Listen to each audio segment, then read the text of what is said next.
Hey folks, it's Dr. Smith, and we are starting week 7. In week 7, we're going to do Excel's Module 6, Module 5, and Module 7. But don't worry, there's not a whole lot to 5 and 7. I think the workload should be about the same as what we've seen in previous weeks. For Module 6, there is a click-through training. I've also provided a link to the LinkedIn Learning for what's Chapter 4, Managing Tables. There is a project for Module 6, and I do want to note the instructions is actually a Word file, and then you have your start file, and you would upload your completed file with the name like that. The document for the instructions is going to look like this. I'll warn you, it's not as descriptive as the normal textbook instructions, so some of these things you might want to also have the textbook open as well for Module 6 in case there's things about it that you don't quite understand how to do. The project itself deals with the 5 points group, which apparently has some consultants.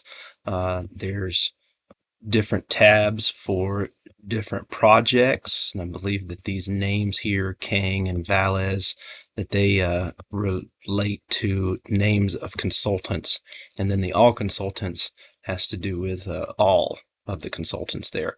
So lots of information, lots of things to work on and play around with, things that can be super helpful in real life. Of course, there's the last of the optional MOS bonuses here. For Module 5, there's a click-through training. For Module 7, there's also a click-through training. For the assignment for Module 5 is a LinkedIn Learning assignment.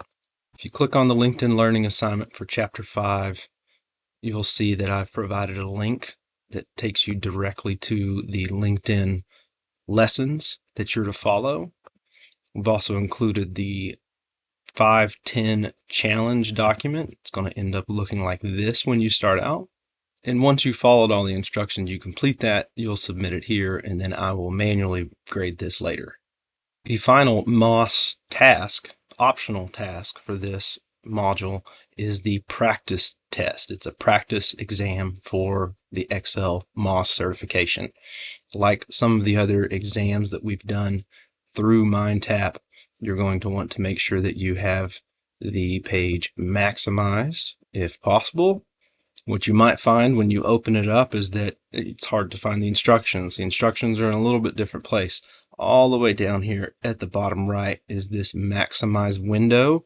Well, I'm already maximized, but this actually maximizes this bottom part of the window, and your instructions are there. Once you've gone through all the steps, you've completed all the things that you want to complete, then you would click submit, and that will put in the practice test. Looking forward, if you are working on the MOS certification exam, the deadline for completing that exam is the 17th of July. You will have to have completed all of the trainings plus that MOS practice exam that I just showed you. You need to communicate with me so that I can do a testing authorization form for you so that you can take it at a testing center, and you'd want to make sure you take and complete that before the 17th. Once you've completed it, you'll drop me a line, send me a copy of that certificate or a screenshot, and then we'll go from there. Other than that, for next week, we will have test review assignments for those of you who are not planning on taking the MOS. And that's it for this week. If you have any questions, please just let me know.